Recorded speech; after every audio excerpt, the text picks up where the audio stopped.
High, কেমন আছেন সবাই? আশা করি সকলে ভালো আছেন, সুস্থ আছেন। আমরাও সবাই ভালো আছি।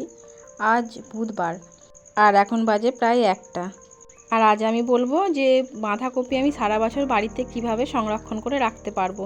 তো চলুন ওদিকে যাই, গিয়ে দেখাই আপনাদের সারা বছর আমি বাঁধাকপি বাড়িতে কিভাবে রেখে দিই। আসুন। এই যে বাঁধাকপি আমি শুকোতে দিয়েছিলাম, বাঁধাকপিটা কুচো কুচো করে কেটে নিয়ে রোদে শুকিয়ে একদম শুকনো করে ফেলেছি। এখন রোদেই আছে। দাঁড়ান, এটাকে এবার ছায়ায় নিয়ে আসি। ছায়ায় নিয়ে এসে দেখাচ্ছি আমি। এই যে এইগুলো হলো বাঁধাকপি। আর বাঁধাকপিগুলো আমি আগে ছোট ছোট করে কেটে নিয়েছিলাম, কুচিয়ে ভালো করে রোদে দিয়ে নিয়েছি, একদম শুকিয়ে গেছে। এবার এটা কোটোর মধ্যে পুরে রেখে দেবো, সারা বছর আমার চলে যাবে এটাই। আর এগুলো বর্ষাকালে আষাঢ় শ্রাবণ মাসে খেতে কিন্তু খুব সুন্দর লাগে।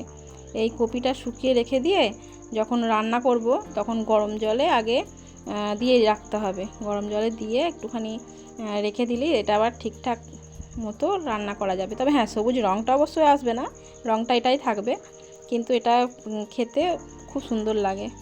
আর এই যে আমি এখন কোটোয় তুলে একবারে রেখে দেবো, যখন যখন ইচ্ছা হবে তখন তখন একটু একটু বার করে করে খাবো। আর এটা একবার রোদেও দিতে হবে, না হলে আবার নষ্ট হয়ে যাওয়ার ভয় আছে, অন্যরকম গন্ধ হয়ে যাবে। ওই একটু আধটু রোদে দিয়ে দিয়ে রাখতে হবে, তাহলেই ঠিক থাকবে। আমি যখন এই শুকনো বাঁধাকপি রেসিপি করব তখন অবশ্যই দেখাবো। আর এটা হয়তো অনেকেই জানে, আবার অনেকেই জানে না, কিন্তু আমার এই ছোট্ট টিপসটা যদি কারোর কোনো উপকার হয় তাহলে দয়া করে লাইক, কমেন্ট আর সাবস্ক্রাইব করে দেবেন।